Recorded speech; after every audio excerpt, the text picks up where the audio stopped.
Just a tough old cookie. Yeah, I liked her. She's a good gal.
So I'd like to begin the Public Works Committee meeting. And it's Wednesday, December 13th, 5 o'clock. And so I'd like to open this up to open forum for anybody who wanted to mention anything that's not on the agenda for today. And seeing that there's no one here for that, I'll close that. And then for the second item, then there's the memo from Tom regarding the inflow and infiltration ordinance change. So go ahead, Tom, and maybe why don't you go ahead and fill us in. So I'll just quick read this. We recently had an well, before I read it, I'll just kind of give you a little background. Well, no, I'll just read it. Here we go. So what's being updated? We're looking at the city's ordinance that currently prohibits clear water loading of the sanitary sewer system, otherwise referred to as inflow and infiltration. However, it lacks, the current ordinance lacks details of the issue and inspection process and remedies for violations of the ordinance. I have included copies of the ordinance's current language for your review and comparison to the new version of the ordinance that I provided you. The MPCA recommends the city update its ordinance to a version of the League of Minnesota Cities model I&I ordinance. I have prepared a draft Nisswa version of this ordinance as a starting point for our discussion. And in preparation to write our ordinance, I looked around the area to see what other cities' ordinances looked like. The cities I referenced all had very similar language to our current ordinance. That includes Pequot Lakes, Baxter, and Brainerd. I did find that New Ulm had an ordinance similar to what the MPCA is suggesting. I have included their fee schedule showing an example of a sanitary sewer clear water surcharge fee of $50 per month that we can use for our discussion. Why are we updating the ordinance? As mentioned, it is recommended by the MPCA. They are recommending it because they were able to show that we have a more significant I&I problem than we thought we had. In their compliance evaluation inspection report, the MPCA included a flow versus precipitation graph that many of you have looked at. It looks like this, if you're looking for it.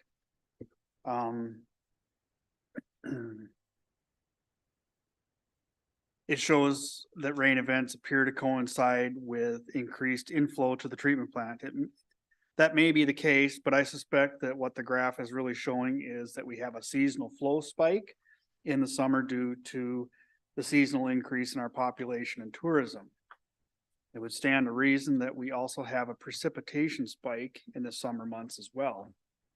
I will need to produce a graph with higher resolution to determine which factor is dominant, or are we looking at a combination of the two causations, creating what appears to be flow corresponding to precipitation as is shown on the MPCA's flow spike graph. even if, my further investigation shows that I isn't a problem now, it may be in the future. Having this ordinance in place will give us more tools to combat it when it does occur. What follows are the first steps to verify if I is in fact an issue for Nisswa. There are two main contributors to look for most of the I. One is the sewer mains in the right of way and service laterals connecting homes to those mains. And then the other is sump pumps and other clean water connections in buildings connected to the sanitary sewer system. Because the operations to verify I are expensive and labor intensive, we will tackle them in a progressive manner over a few years' time. We will begin by televising sewer lines and the roads we are planning to resurface in 2025. I think this will be a good sample size to show the condition of our system as a whole. If we see significant evidence of groundwater leaking into the collection system, we will make plans to televise the remainder of the system to verify the extent of the I problem in the sewer mains and laterals. This is the least invasive part of the verification process. We would reassess the extent of the I following repairs of the sewer mains and laterals to see how aggressive we need to be with the next step. I see the next step as being inspecting sewer connections and buildings connected to the sewer system. For some people, this is invasive and inconvenient. And so we'll take the most time and effort to complete.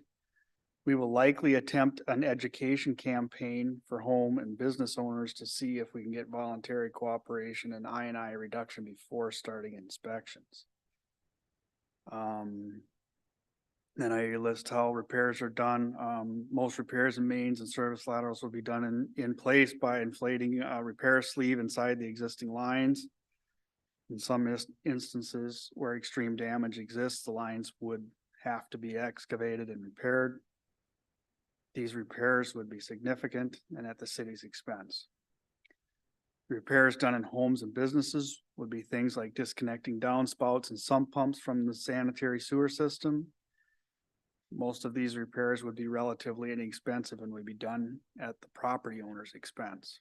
Conclusion: why the detailed look at the I reduction process? This is done to illustrate the complexity and cost of a verified I problem in the sewer collection system.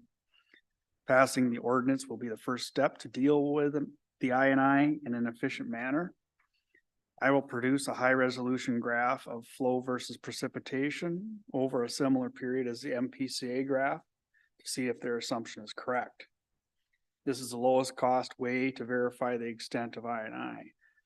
We will have the sample area of the sewer system televised as a second verification of the MPCA's assertion that we have an I problem.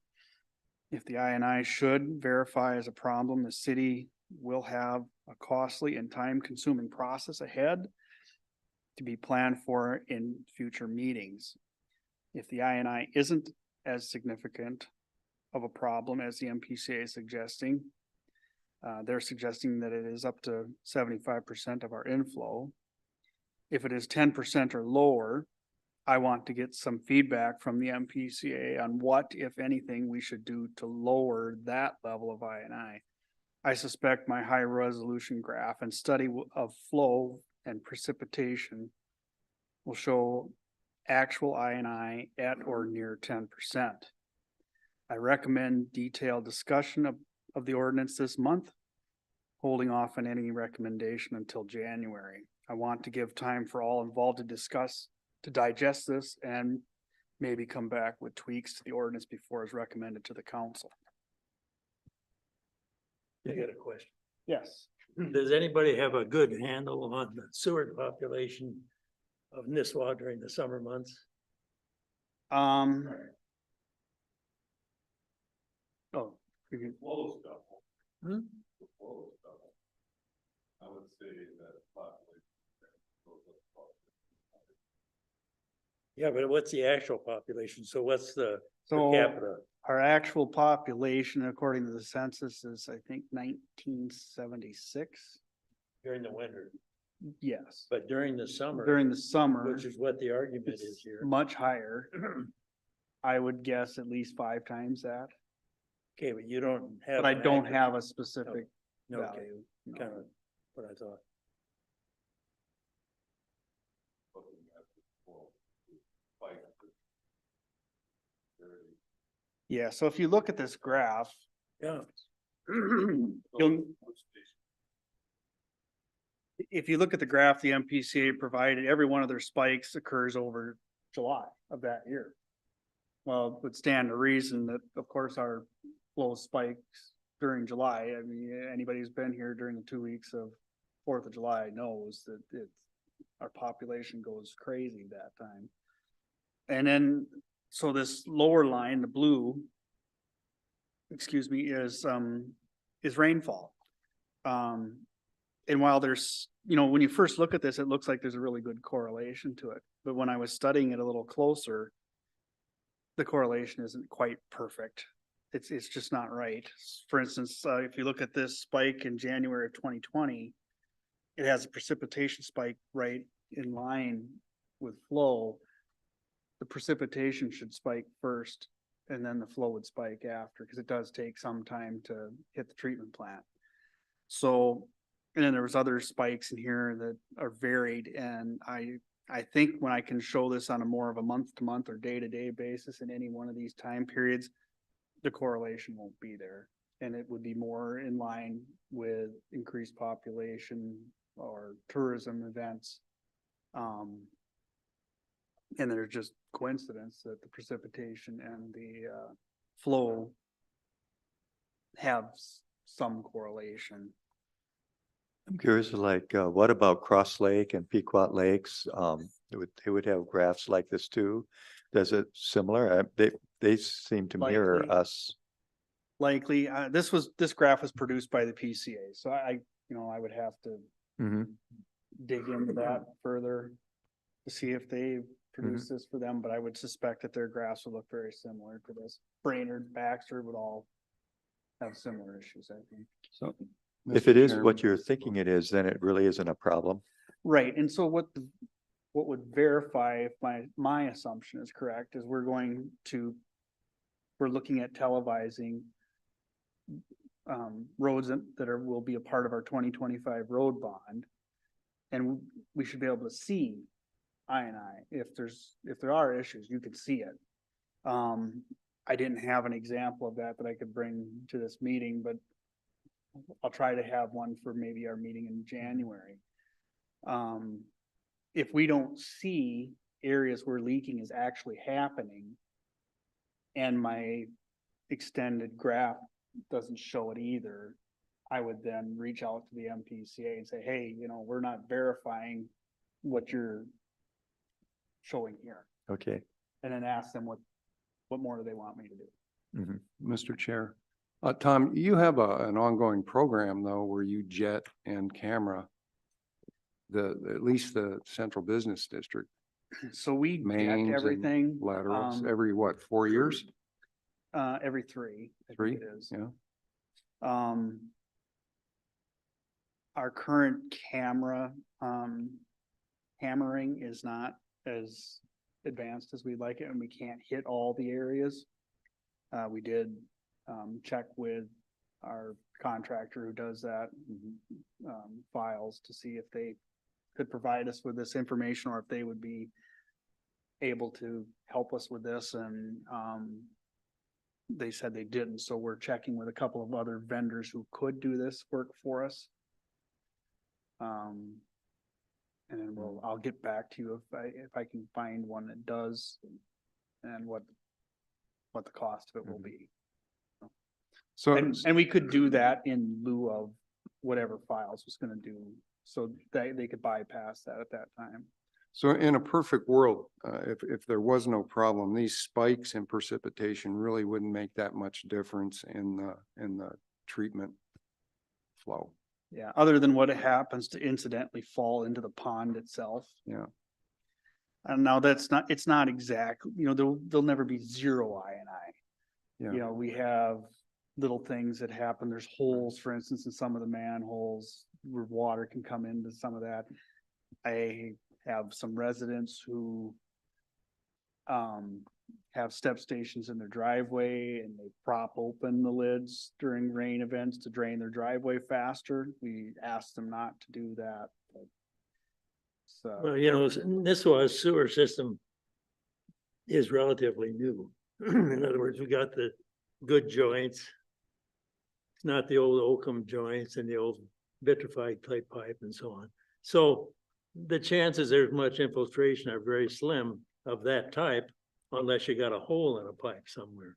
yeah, So poor it almost has installation. to come, if there is any, from pumping around, you know, these sump pumps and so on. So I was thinking that too, and that's why when they produced this graph, I was like, what? We don't have an I&I problem. And Mike, our sewer operator, actually did an I&I study a few years ago. And we didn't find anything significant at that time.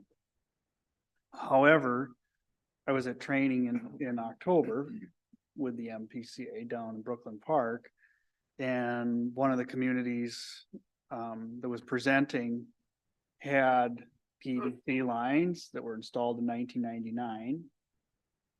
And they had televising work done, and they did have quite a bit of I&I, and it was surprising. There was, you know, gaps in certain joints here and there, pipes that had broken.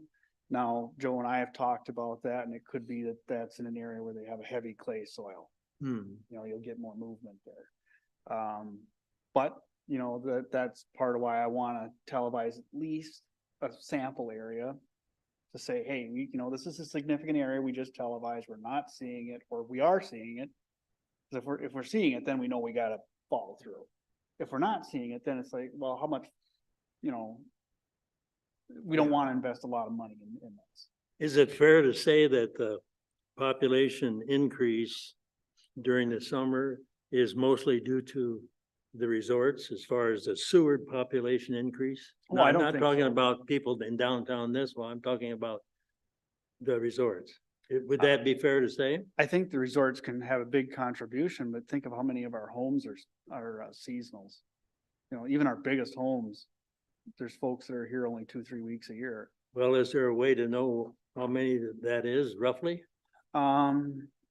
Maybe You know, have if to you, figure if that you out. can peg the summer population and relate that to, you know, the flow figures, they have no argument, you know, if it's within reason. But right. you gotta be able to peg the population. You know, you got a big resort, Grandview, which contributes a lot. Yeah. So you have their population figures, so to speak, every day during the summer. You've got a few other resorts. And then I guess there are quite a few seasonal homes. I didn't know that. I thought most of them were probably used, you know, 12 months a year. But if you can show a pretty reasonable population figure and it relates to the flow that we're getting, they have no argument. I think I could do it in a way by showing, say on days where we don't have any precipitation, That's another way. there's a corresponding flow, right? Mhm. And that flow rises and falls depending on the time of year.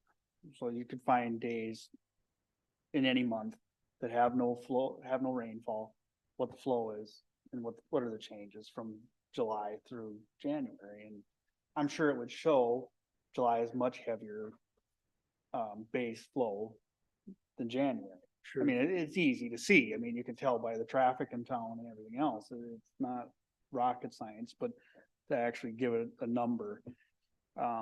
If I had to say for sure or to take a guess, I think our incoming flow typical in the summer is 140,000 gallons a day. And in the winter, it might dip down to as low as 90.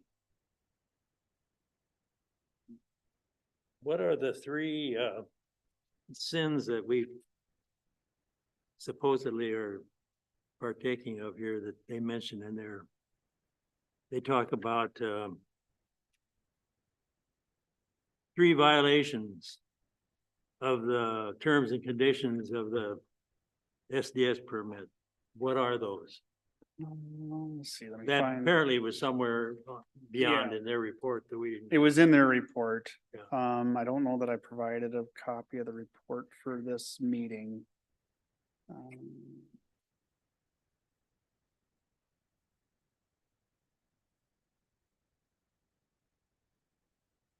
They're highlighted in yellow. Yeah, okay. You think that's it? I looked at that, but So I think I should be a little clearer on this. Their report highlighted that an I problem, but it wasn't one of the violations that they were referring to. We had some DMRs that were reported incorrectly, so they appeared to be late. And so every one of those they consider a violation. We've since corrected that. It was clerical. We did the work, we just reported it in the wrong month. What were the other ones? The construction of the new treatment plant. There were monitoring wells installed with that, and they weren't labeled by the well contractor. And so that was another violation. The third violation was they said that we did not notify them of the startup of the expansion. so I- those are the violations. Those are the three violations. Oh, for Christ's sake. Pretty petty. Yeah. So, and she even says that in her report, that they're not significant and they're not overly concerned with it. And the whole matter is concluded already. So it's not, but this I, they do, in the reporting, they do try to point to things that they think we should be working on. And I was one of those to avoid a future violation. And what she said was, if we do have a significant I problem, the PCA would require us to address that before they would give us a permit to expand again. So that's the main reason I want to look at this, to make sure it's not a problem. Because this way it'll be documented for whoever's here in the future when they're starting to look at the next expansion. So you're using this as a reason to put some teeth in that organ? Right. That's a good idea. Well, when you look at our current ordinance, it's a sentence here, it's a sentence there. And it says the right thing. It's not wrong. It's just very brief. And it doesn't really give us any, just says don't do it. It doesn't say you're gonna be, how we'll fine you or if we'll fine you. It doesn't, it just Real says don't. general. Yeah. How often are these samples being taken on this graph? So precipitation is measured here daily. And so we recently added a weather station to our sewer plant. And so now it's hyper local. The figures used for this graph are from the Army Corps of Engineers at the dam. Because I guess to me, I'm wondering if you look at the graph in July of 19, there's a spike there for the flow. But the rain happens a month after that. How do you get a spike in flow without any water? Yeah, and that's right. That's why I think that this graph isn't In the same with proving what they think it is. you have a huge spike in flow in between October and January of 2019 to 2020 and no increase in flow. Right, So how does that doesn't correlate. right. Almost all of these are non-corollary. And I don't know, I couldn't justify but maybe one of those, and that's in that July of 2020. But like you stated before, every July there's a spike. We just happen to get rain in the same Right. time frame that there was a spike in flow. So I don't know quite where the MPCA is coming out and saying that those are corollary at all. I think she might have been just looking at, she sees some line, there's a peak here and there's a peak there. There's a peak here, there's a peak there. and. But you can't have a peak of flow before you get water. Right. And so she's got them backwards. When you look at this very simply, it looks like there's a correlation. there's When you not. start studying it, I think the correlation isn't there. No. Huh? Yeah, exactly. That's what I mean. They're backwards. The thing with the MPCA is I think we need to have, we need to demonstrate clearly that this graph is an error, and I don't want to be wrong. Agreed, So agreed. that's why we're talking about it tonight. How are you gonna increase the resolution of this? Are you, So if you look at this, they're showing it like in quarterly. Well, I have daily precipitation and daily Okay. flow. So I can stretch this graph to either monthly, or I can stretch it to daily if need be. And I've already looked at one or two sample months. And you'll see a spike in precipitation and nothing in right, flow. because every spike of precipitation should have a flow spike in the same time frame or relatively same time frame afterwards. If you're gonna get a huge amount of precipitation, it's likely, Joe, correct me if I'm wrong, it's likely to get there faster if there's a massive amount of flow or amount of precipitation than if there's a small amount, but it should follow in correlation 1-to-1. Right. That's what I mean, yeah. So you might have a small lag time, but you should have a 1-to-1 spike after every rain event. And if you don't see that, exactly, there should be none of this at all.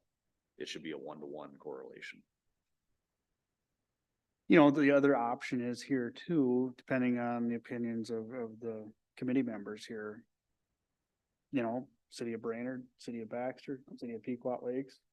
They have an ordinance that is almost word for word what our current ordinance is. Yeah. So maybe in looking at this,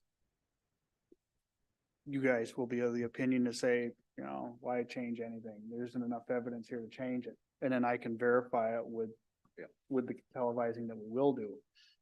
However, if you want to set the city up for 20 years from now, when maybe I becomes a problem, Right. you pass this longer ordinance that the league is recommending, and Is you it know, you're worth, ready to deal with it.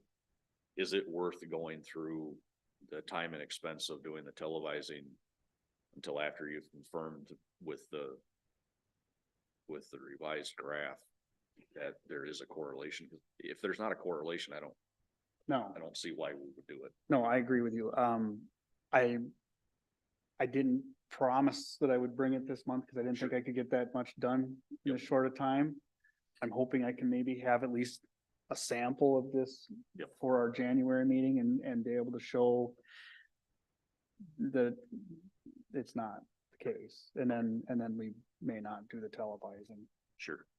Okay, so it seems really that it's just sort of information for today, and then I guess the way forward is that you'll get more information, and then we'll look at this maybe back in January. Yeah, I really wanted this just to be kind of a little bit of introduce you to the why and what we're looking at and what we may need to do. Okay. So. Great. That's really all I was trying to do. Are there any comments or, yeah?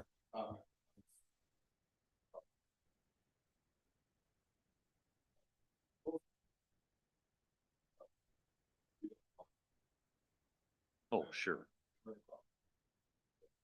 Even conflict, they're not showing stuff like that.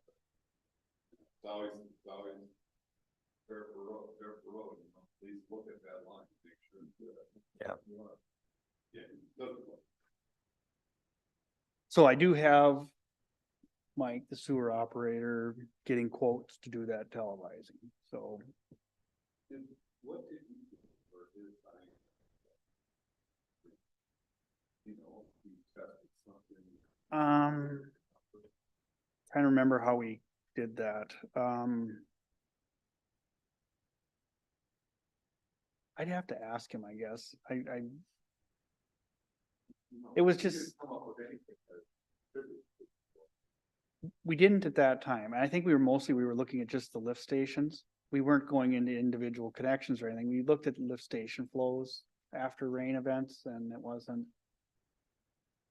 a correlation then. So that was mostly what we did. You know, we have 11 lift stations and we weren't seeing a significant increase in runtime on the pumps for those. So this is basically for information, Mr. Chairman, you'll bring it back January. Right, yeah, I wasn't expecting any kind of a recommendation to the city council at this time. I just thought this was a kind of a complex issue that I kind of wanted to get you to understand it a little bit if you weren't familiar with it before. So that when we do come to make a recommendation, you're confident in that. That will give the council a little bit more confidence to pass it. So any other questions then on this topic then? So I guess what we'll do then is we'll wait till January, we'll bring this up again and maybe have more data. Yep. Okay. Well, thank you. And so that is we discussed number 3 then. So number 4 is a salt reduction road planning discussion. All right.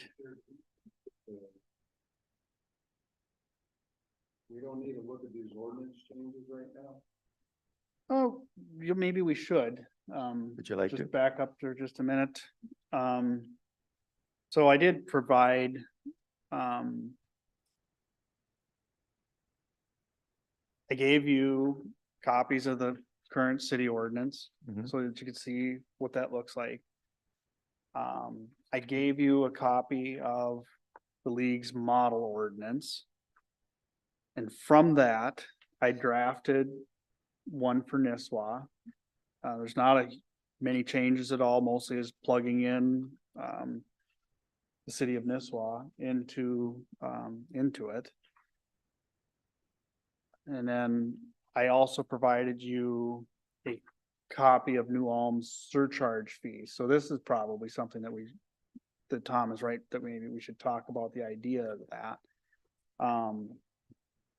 Like I mentioned a little earlier, we do have some citizens who will prop open manholes to drain water in their yards during heavy rain events, and you may have some that have connected sump pumps to the central sewer system. Both of those are illegal.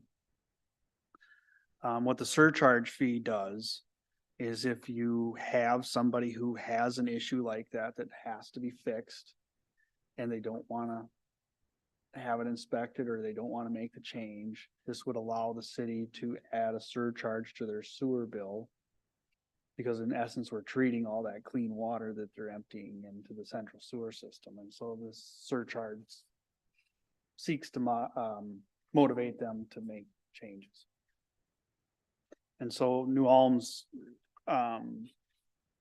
surcharge fee, I believe, I outlined that it is $50 per month.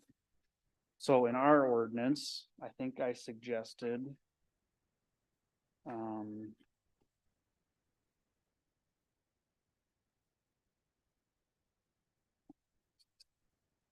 $100 per quarter.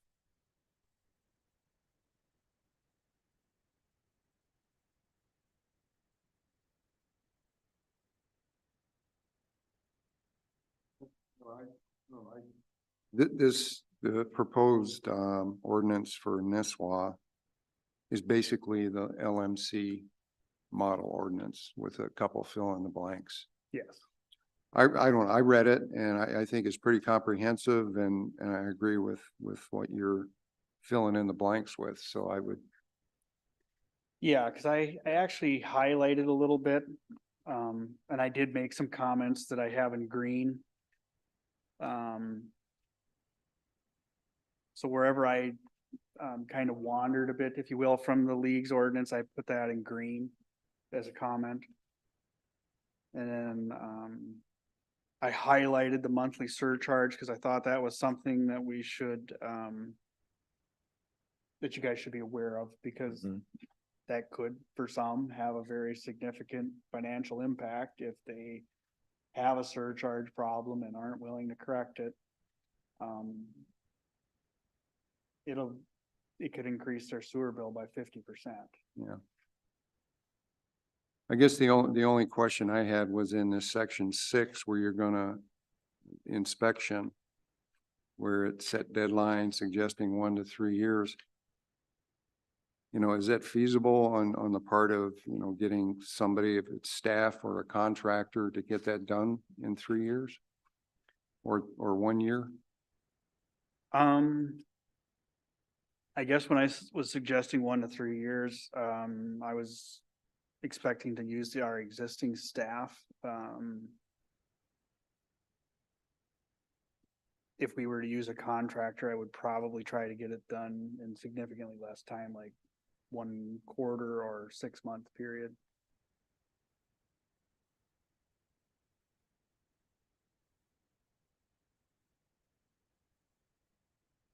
I don't know if, Joe, you said earlier before the meeting that you had some experience with this. What have you seen? Well, it's kind of along the lines of your surcharge. We've done in some other cities, they just give them a $50 charge on their sewer bill until such time as they let you in, like, to inspect their basement. Sure. And if they don't, then it stays. Yeah. It's kind of like the surcharge, but now with the surcharge, if they did find let you in, let you look at it, okay, you would take that surcharge off, correct? Yeah, I guess you're looking at it a little different than what I read Yeah, this. Kind of the same. But it is thing. the same thing. I guess I was looking at the surcharge as something that I would do after I found somebody violating it. They didn't do that. And in your case, you're saying everybody's gonna get a surcharge until they agree to allow us to inspect. You know, I don't know, I think it's more along the lines of do the, educational program of some kind. Maybe send out that we will be requesting that and then request it. And if they turn it down at that point, or you can't go anywhere, that's when the charge would Okay. be applied to their sewer bill. They'll, first off, they'll wonder why I got a $50 charge higher, and then secondly, they'll figure out how to get that off. So that's just an attention grabber, I thought. Yeah, no, I'm glad we had this discussion, because I guess I wasn't looking at it that way, and it seems more efficient. And it would allow us to shorten up this inspection period. You know, I was anticipating going back and forth with several residents who just plain wouldn't want to cooperate with this. And, you know, it takes time then to convince them that, hey, I need to do this. But doing the way you're suggesting, I think you'd get compliance a lot faster. Yeah, and I still, like I suggested, to give them the chance first. Yeah, I could see where maybe we send out, some kind of a notification letter. And you give them, 3 to 6 months maybe to. Yeah. I don't think it's gonna be They're like coming back it's, after you- it's not gonna be a surprise. They're gonna know what's going on, right? If something's found wrong in their plumbing or whatever, Right, so. or if their actions are wrong, then they'll fix it. Right, so what I would see doing, kind of expanding on what Joe is suggesting, is that we'd send out a letter saying we want to inspect everybody's home to make sure that we don't have contributors to I&I. And we'd follow up with that inspection. Everybody would get probably a 1-page report of, did we find any, did we not? If we did find any, we'd detail what it is, how to fix it. And then, if they're not willing to let us in to look, or they're not willing to shoot us back something that confirms that the repairs have been done, then I think the surcharge fee is initiated then, and it just goes on until the repairs are done. Or the inspection happens and then the repairs are done, whichever. And the explanation really easy. You said it earlier, this is for the extra work the plant has to do to treat your clear water. Mhm. You can't really argue. Does the work to remediate the problem have to be done by a certified contractor, or can it be done by a homeowner? What could be done, yeah, I could, you know, say they had a, sump pump that they pushed into the city sewer because they didn't like that it was flooding their backyard, they just have to go make a connection and then let us see that it's been made back to their backyard. Okay. And then I guess we would probably have to have follow-up inspections every so many years to verify that this isn't being reconnected. There will always be some who will just the second you walk away, reconnect. There's no perfect way to get around that. Unless you know that you have certain connections that are a problem, I guess maybe you follow up with them more frequently. Yeah. So are you, proposing to bring this, to move this forward, the ordinance? I will as soon as, You do the I've other heard stuff? from. Maybe I'll write in some of what we're talking about. And I'll bring back another draft.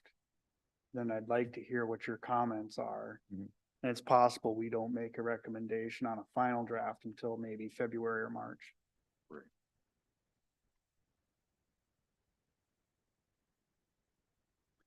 Yeah, that sounds, I mean, I read through this too, and it seemed pretty clear and simple, but it does sound good to have that idea to give them a warning so they're not surprised. That's how you get angry people, so, And how they do it is their business. yeah, it's up to them. Yeah. Yeah, I'd say, at least tell them before we give them the bill. If you, say you gotta have a plumber and all that, then you get a lot of feedback. Yeah. Yeah. Well, most. If you do an I inspection, you're going into the basement, you're looking for the sump pumps, you're looking at the downspouts off their gutters. And usually you can tell within a few minutes if there's a serious problem with that. We got a lot of, a lot of that situation in this one, because of shallow water table. We might. We got a lot of people that have, drainage around their foundations and, they have the opportunity to put it in the sewer. The one thing we got going for us is that most of our homes are not people who do things for themselves. They're hired contractors won't make those kind of connections. It's good. Yeah. Yeah. Okay, any other comments on that? Okay, well then let's go on to that number 4, then the salt reduction road planning discussion. This is more just some thought. I actually want to work with Joe and go around, and look at the roads on our 2025 road bond to see if there are opportunities to do some of this, but I produced a memo kind of saying why I'm looking at this. So in October, I attended some training that was put on by Mintap and Connie Fortin. She has done a lot of salt reduction training for quite a few years for snowplow operators. And so all of my guys that plow have been through at least one of her courses on that. And we've made quite a few changes to how we apply road salt. So I think we're already doing a lot of smart salting, where our staff can make a difference in how much we're using. I think now we have to look at the road design itself. Are there things we can do to our roads that would allow us to use less? And so, kind of the gist of this training, and what I'm looking to do now is, sunlight is the best weapon we have against ice and snow on roadways. And so anything we can do that would get more of it onto the roadways in the wintertime will reduce the amount of salt.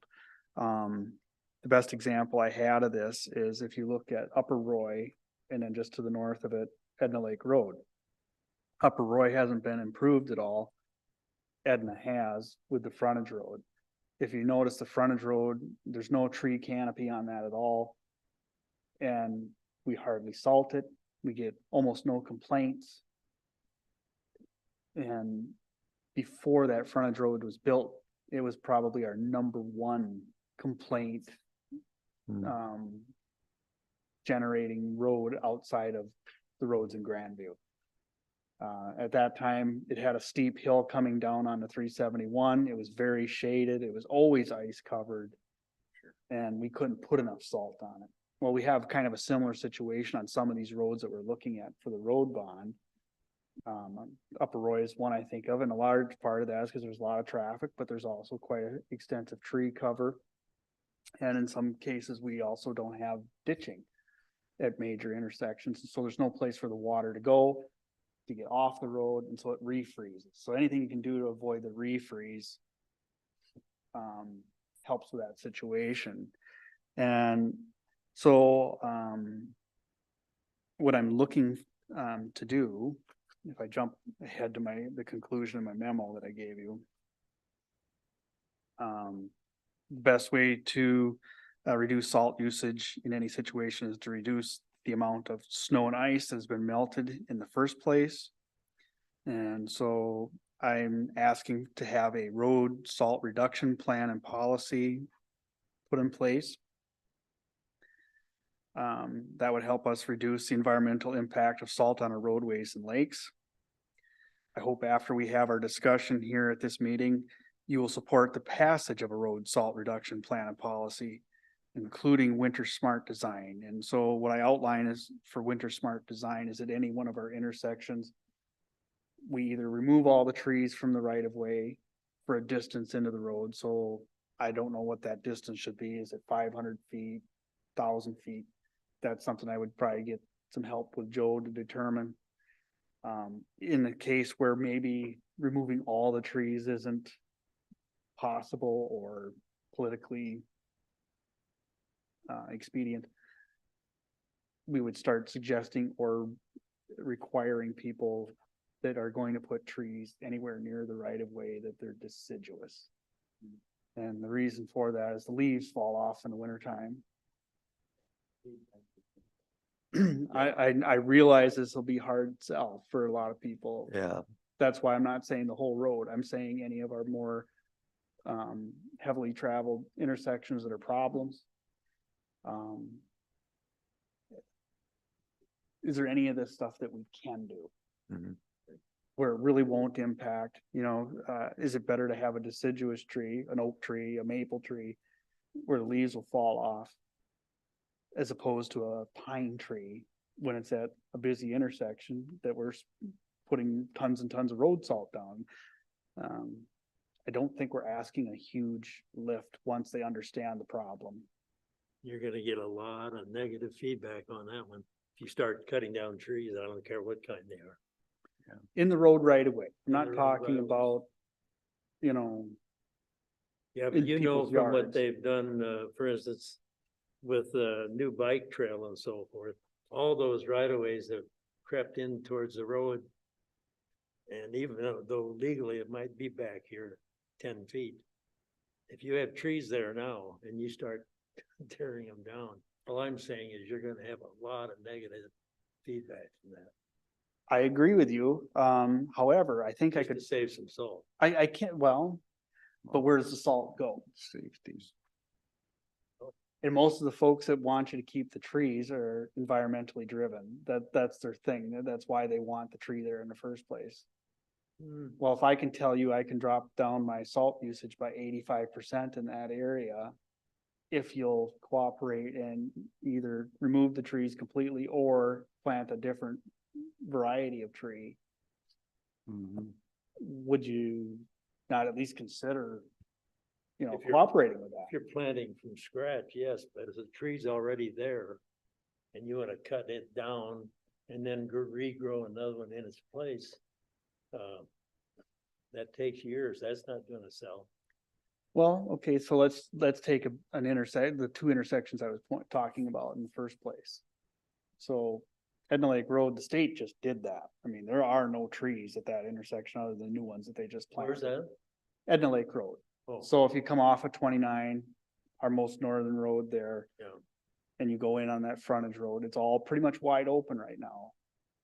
They've planted a few landscape trees, but it'd be decades before that has a tree canopy over it.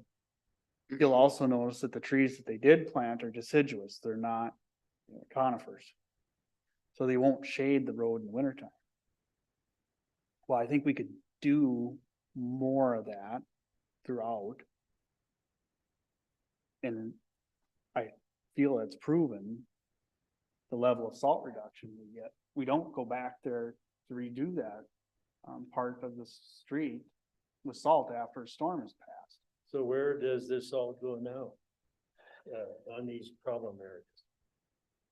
Where does it go? The water, the salt, Yeah, it runs Holding- off into the ground holding on the ponds, side of the road. Yeah. yeah. And eventually, if it gets thick Eventually enough, lakes. if you do have a mature pine tree there, enough road salt will kill them. I think it's be difficult to argue with that concept, but I think you're gonna be looking at, it's gonna be on a case by case basis. You look at not just one policy decision, fits every intersection or trouble area. It's just gonna have to be on a case by case basis. I think we could be set up to where, I'm not saying this would happen in every case. But I think maybe the ordinance just requires that we look at it whenever we're Yeah. improving the roadway. Yeah. Yeah, that's what I was thinking. I mean, having it, cutting down trees is always something I don't like. But on the other hand, having a lot of salt running into the, lines or running around, on the side of the roads is not good either.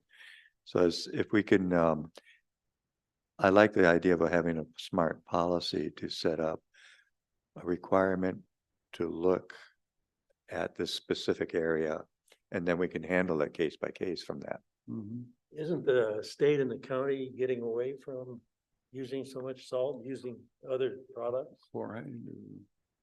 So what has happened is almost all agencies were using mixed salt sand, say a decade ago.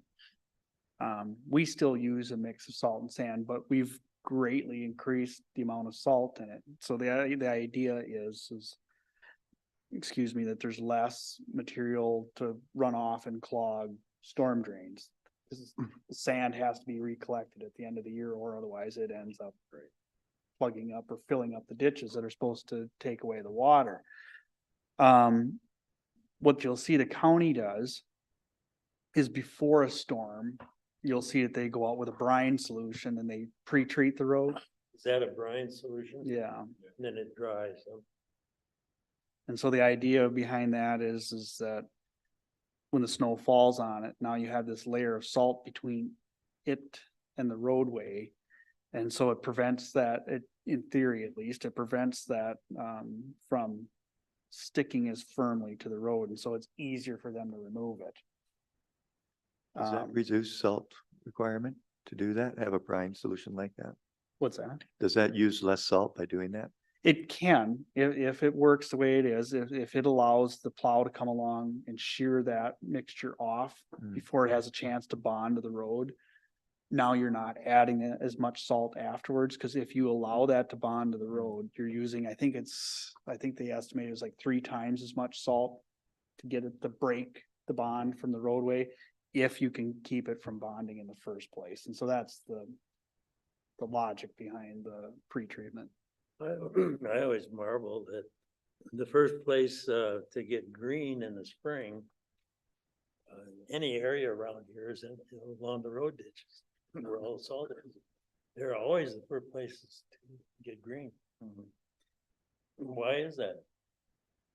I don't think it's the salt. Hmm? I don't think it's the salt.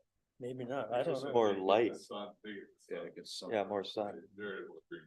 It's universal, whatever it is. They also, any roadway that's built, the grass varieties that they plant That's probably true. are salt resistant. Probably true. Global warming. Bill. Hmm? It's global warming. Yeah, that's what it is. So anyway, just like this last topic that we were looking at, I intend to come back with something a little bit more, detailed to look at, to suggest for a policy and, hopefully get you to pass it before we pass the final design Mhm. for our roadways. And we will hopefully take that into account. And if there's places where we can remove trees or do some ditching, it helps us reduce salt usage. That's what I would like to do. Are you thinking of maybe coming up with a list of areas that are suspect at?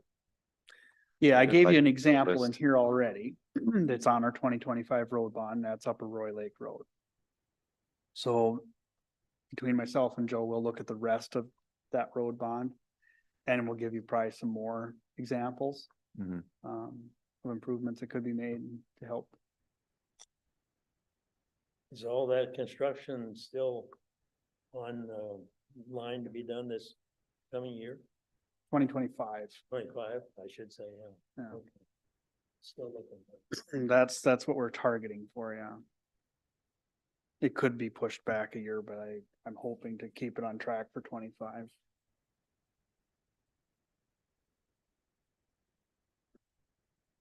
Any questions on Mm. road salt Tom, reduction? Bill? Galen? Okay, then very good. And we'll then head to the next item, which is a timeline for the 2025 road bond update. So I don't know that I gave you a copy of the last timeline that we produced. I need to update that. So I think what I'd like, Joe, do you have any input as far as changes that you think might need to be, or when next The only items? thing that we were talking about, like, idea of maybe televising some of them. And I thought, well, you know, cause I'm trying to get this done for January, you know, with the estimate I'm preparing now. Would be the televising, if something came up there to add to the project, to get a decent estimate on it. Yeah, But I think, if it's gonna be a while with the, I don't think we're gonna get to the televising anytime soon enough to get a report out. I'll just go without it. okay, Make some assumptions there that we'll maybe have to entertain a couple of lines if we find something later on down the line to do to it. And that'll probably be the easiest way. So I'm probably not for the January meeting, council meeting, but for the January public works meeting, but bring to you guys first. And then, is that the way Tom could do that with the report? yeah, so originally I had for 24, January of 24, that would be having an open house to get feedback on the scope of the project. Seth and city staff will review feedback and evaluate for any changes to made to the project scope. December of 23, originally we were looking at an engineering proposal for scope and initial cost estimate to the Public Works Committee. Seth to provide a proposal for preparing that preliminary report. So now I think that's moved back to January's to this Yeah. committee. That's what I'd like to do, only because, we're not doing the full preliminary engineering report. We're gonna do the estimate report first. Find out whether or not the city wants to entertain any kind of assessments or just bond, which will set up how we will do our preliminary report. Whether or not we have to, if we're gonna do assessments, we have to do a lot more property evaluation and things like that for the assessments. So that in turn makes a lot more of a bill for the survey. Yeah. And if not, then that considerably cuts that back down. And with bonding, if they are gonna bond for it, I don't know that the necessity of a preliminary report is that dependent. Right, I think what I'm gonna do with this is, we just talked about the couple of changes. The rest of this, I think, is still somewhat valid, but it's probably pushed back a month from what the dates I have on this. I think I gave this to you back in September. But I will produce probably an updated timeline for our January meeting. And I'll get with Joe to make that look accurate. Mr. Chair, if, I'm not sure of this, but if your assessment, you talked about assessment versus bonding or a combination of both. If the city council decides that we should be assessing part of these costs, is that gonna be kind of a roadblock? I mean, or do we have, Yeah, it Yeah. seems to me that assessments are really not in the Right. works at this and so point. that might kind of block the, the, what you would expect for the progress of this thing to go. Right, because especially well, the feeling I got when we were talking about assessments a little bit at the council meeting was that it's something that's not going to happen. There's some very strong opinions against it, it seems, at this point. Okay. Well, No, that's. I agree. I'm just. Yeah. Going with what I was. Yeah. Right, And So- that's a city council decision, so. Yeah. Yeah. at this point anyway, it doesn't seem like it'd be a major discussion. As staff, the only reason we were considering assessments is just when we started looking at some of the roads and the projects that were gonna be part of the 25 road bond. We knew the estimate was gonna come in much higher than our last road bond. Right. And so we had to look at all the options And which is what we should be doing. to Mhm. pay for that, and one of them is assessments. Almost every community around here does road assessments. We're one of the few who don't. So, it has to be considered every time we do one of these projects. So, It is gonna be about a 5 minute.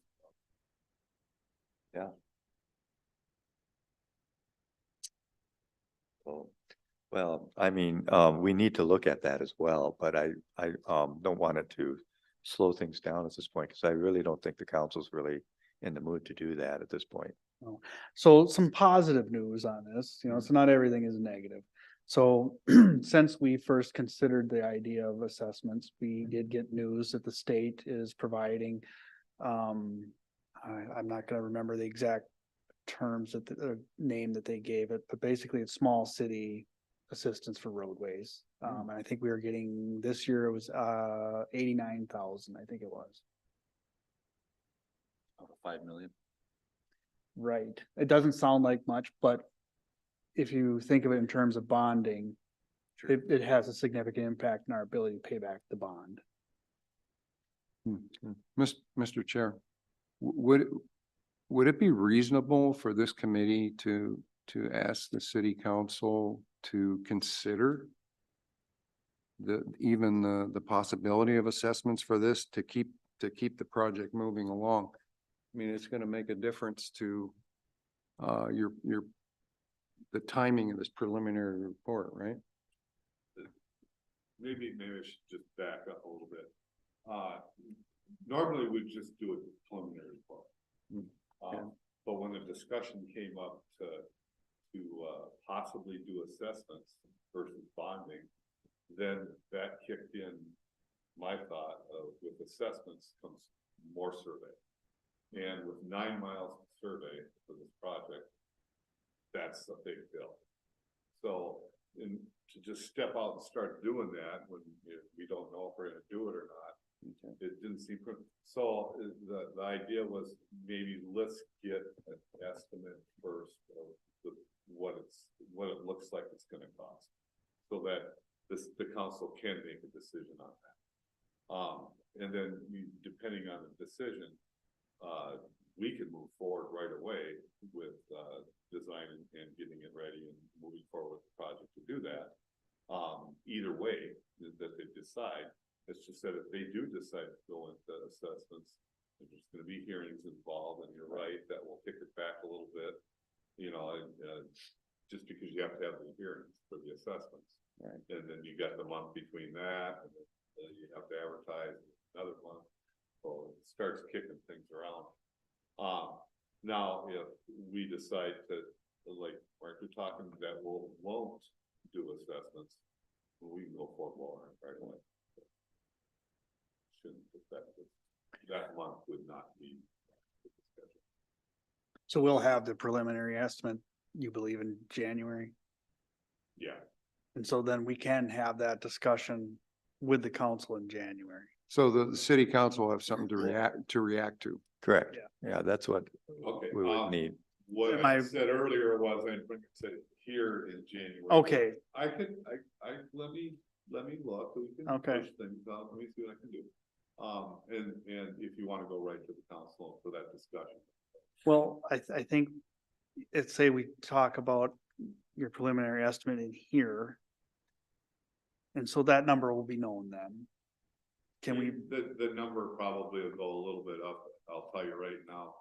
Right now, it's looking about 4.7. And not complete, and if there was any sewer problems, that would add to it. And there's a couple nickel dime items that I need to look over first too. so this meeting happens after the next council meeting. So our January meeting here is the last day of January. So the earliest this could be in front of the council would be the Right. February meeting. If you want to bring it in front of Public Works first. What if we moved up our Public Works Committee meeting? The whole thing could get done in January. So the council meeting will be, Yeah, we could do that. the council meeting will be the 16th of January. We're meeting on the 15th or 13th, so. I guess, Monday or the day before. It's Tuesday that they have it, so we could I do it on would the like to 14th. have it, if we're going to have it before the council meeting, I would like to have it at least a week ahead of time. Be the last Thursday, right? Could you get the other things that you were hoping to get done for the next month's meeting? Could you get that done? in Not that timeframe? fast. I, Christmas coming up. no. I'm gonna be honest with you, no. Honestly, And I guess, Joe, could you even move things quickly enough to get it done? If I you can did it? do whatever you want. if you wanted to have a second meeting where all we talk about is Joe's, Sure. estimate, we could possibly have one the week of the 9th. To me, I think it's a good idea because it wouldn't move everything back a month. You know, I agree. I'd like to do that. Then we can take it to the city council then. Yeah, and then at the regular meeting on the 31st for this committee, Mhm. we could talk about the INI Yeah, and whatever else comes up. Good idea. Yeah, I think having a dedicated meeting toward the road body stuff during the first week, I think would be. I'm not against that idea. Okay, so if you all have your calendars, being we're Or we'll considering talk about it, Out the votes. does Wednesday, the 10th work for everyone? The 10th? Yeah. Yeah, I'm open for that. What was that again? What day of the week is that? So that's a Wednesday, Wednesday, the 10th? the 10th. Is it? No, Wednesdays, it's good. 10th of January? Yeah, Yeah, it works for me. when's the council meeting was six? The council meeting will be on the 16th. Okay. And so basically I'll be sending out a packet for this meeting on the 10th, by the 5th. But do you think you could have her This will be wrapped up by solely the about, fifth? assessment? Yeah. If it's numbers and not a fancy report, I got wrapped up right now. Okay. We can discuss it right now, you're fine, but. Up to you guys.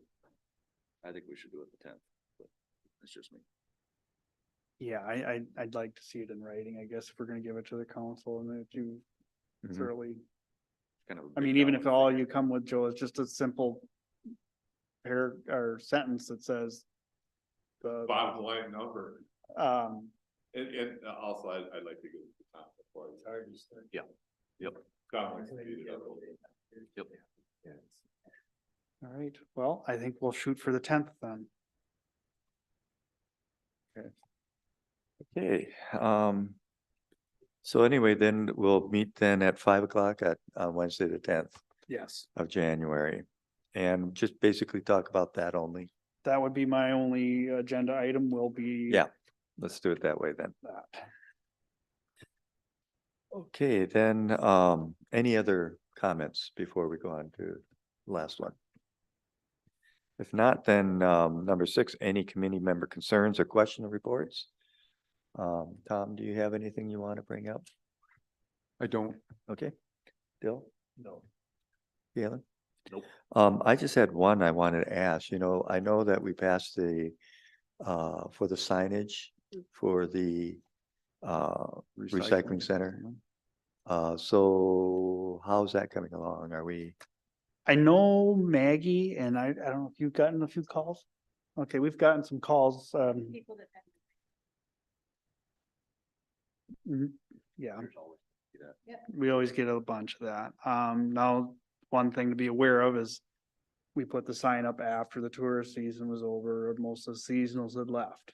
So there'll probably be a spike of people come May Mhm, who will say, this is a surprise to me. And- right? Good. But that's- I think, we've had so many meetings about recycling. I don't know if Kiki can, expand on this, but I think most of the calls we've had have been from people outside of Nisswa too. Am I right? Yeah. So I think we're on the right track with what we're doing. Well, I'm glad we have that there because I know people will feign surprise, they won't know. Otherwise, we got to get that out. Yeah. Okay, The one or two people that have, the day I was putting it up, that guy said basically wasn't aware of anything either. He also was not from Nisswa. And he was understanding, I just explained to him why. mhm, The cost is the biggest reason for us to provide a new facility and to maintain that. It's expensive. And. Yeah. good. Hopefully that'll be most of it then.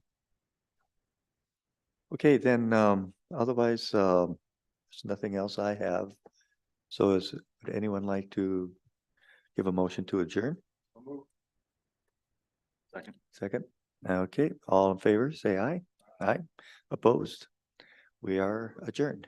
Thank you. Thank you. And have a Merry Christmas. Happy New Year's. We'll see you next year.